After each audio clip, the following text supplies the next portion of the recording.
Is now Australia being warned that Chinese military will arrive on the Solomon Islands within the next 4 weeks following the signing of that security pact between the two nations. And joining me live now is the Defence Minister Peter Dutton. Minister, good morning to you. How is it not a failure of your government that this security deal was signed? Good morning, Pete. Well, as we know, China is a very different country today than they were even 5 years ago. We know that they've now got 20 points of military presence in the South China Sea. That's not been a failure of Australia or a failure of the United States or any other country. That's been the sovereign decision of China. We've seen them take back a port that they built in Sri Lanka. We're seeing corrupt payments being made to countries in Africa. They're on a pathway, and for some reason Anthony Albanese always wants to believe that China is not in the wrong and that Australia is. And I think at the moment, for cheap political, crass reasons, you've got Penny Wong and Anthony Albanese making ill-informed statements, not backed up or informed by the intelligence that the government's received. And I think what they're demonstrating to people at the moment is that shooting from the hip is actually damaging our international reputation, and it, I think, shows that they're not fit to occupy the offices that they're seeking at this election. Scott Morrison said last night, though, that it wasn't a surprise, a similar argument to what you just said just then. But why didn't you or Maurice Payne at least go to try and sort it out, to stop it from happening in the Solomon Islands, 1,700 kilometres away from Townsville? Well, Pete, you can ask the same question of New Zealand, who's got a very close relationship with the Solomon Islands as well. Prime Minister Ardern didn't go there. Her foreign minister, her defence minister didn't go there. And again, it's based on the intelligence. There are months of discussion that inform the steps along this pathway, informed by the Chief of the Defence Force, the Chief of the Department of Foreign Affairs and Trade, the other agency heads, our ASIS and ASIO intelligence heads, and that was the decision that we made based on the best advice available to us. So shooting from the hip without the intelligence, without understanding what it would mean to roll in there with all guns blazing, it's a dangerous statement, and it's an ill-informed statement, and it shows a Prime Minister who I don't think is up to it in Anthony Albanese if he was to be elected into that position. So let's be very frank about it. There is a lot that's happening within the Indo-Pacific. China is on a path. They're best of friends now with Russia. They're amassing nuclear weapons. This is a dangerous time ahead for us, and it's not a time to risk a change to Labor, who would be very uncertain in the national security space. But with that said, why not try and stop it? Well, of course we tried to stop it, Pete. We worked very closely with our counterparts, and we reached in through a number of ways to the Solomon Islands government. It was all done in a coordinated, strategic fashion. There is a lot of intelligence around this particular issue that the National Security Committee was informed of, that Anthony Albanese hasn't sought and hasn't been briefed on. And again, I think the comments are irresponsible at best from Mr Albanese and Penny Wong, who believes that, if she was just able to go to Beijing and sit down with the Chinese leadership, that she could resolve the issues within the Indo-Pacific. I think it's reckless, and I think it shows, as I say, that they're not up to the task that they're seeking. When do you expect China to move its troops in? Well, again, Pete, will work very hard with the Solomon Islands, who is a sovereign nation. They're not, it's not Tasmania that we're talking about here. They're not a ninth state of Australia.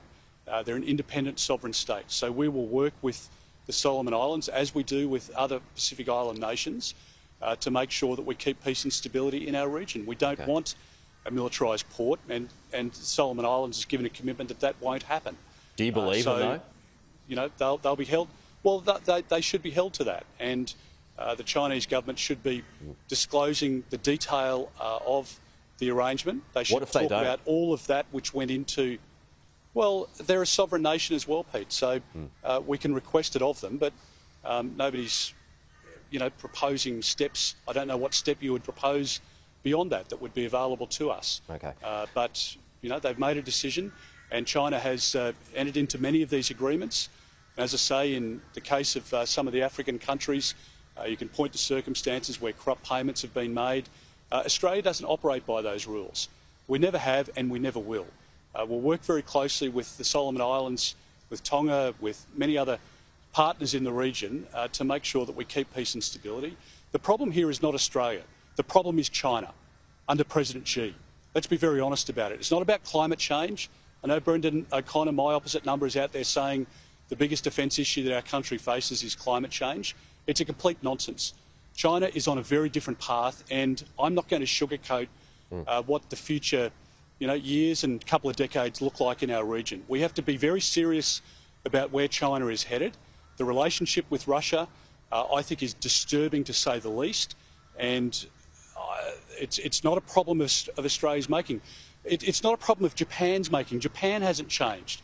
And in the East China Sea, you're seeing the Chinese militia butt up against the Coast Guard from Japan. It's not India that's changed.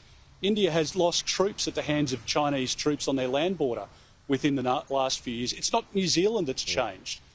So Anthony Albanese out there saying that this is all Australia's fault for political purposes and trying to take political advantage of what is a very serious situation at a very difficult time, I think demonstrates that he's unfit to be the Prime Minister of this country. Just a couple of quick ones here, Minister. I know we're squeezed for time, but there are reports suggesting this morning that Chinese troops will be going into the Solomon Islands while your government's in caretaker mode. So there'll be boots on the ground within 4 weeks. It'll be sending in its military hardware as well. Is that your intelligence? Is that your information? Well, that information's come from speculation from a think tank. It's not based on the intelligence, but you can expect the Chinese to do all they can now that they've got this agreement signed. As I say, President Xi looked President Obama in the eye and said that the 20 points of reclaimed islands on the South China Sea would not be militarised. Today they are militarised. They've got, airstrips, they've got fuel depots, and that's the reality of the China under President Xi. And let's be very frank about it. The issue of national security is a significant one, and border security. But Anthony Albanese's performance on border security is essentially a green light for people smugglers to restart their horrible business. He doesn't support temporary protection visas.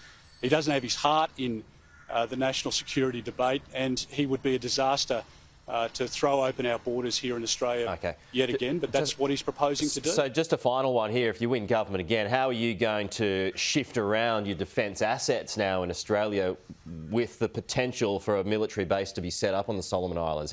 How does this change your thinking? Well, Pete, first thing, we're not going to strip money from defence. When Labor was last in government, they dropped the spending in defence to the lowest level since 1938, so you need to invest. And we're doing that. The nuclear submarine deal with the United States is a huge part of the deterrence against China, against any adversary that might seek to cause harm to our country. But people know under Scott Morrison and with me as Defence Minister, we will do whatever it takes to keep our country safe. And we put those words into action every day. When Labor was in government, they prioritised every issue over defence. They reduced the numbers in the Defence Force. They never ordered a single submarine or ship. And we will do whatever it takes to keep our country safe. And we'll work very closely with dear allies like the US and the UK to make sure that we have prevailing peace and security in our region. OK. Peter Dutton, the Defence Minister, as always, appreciate your time this morning. Thanks for joining us. Thanks, Pete.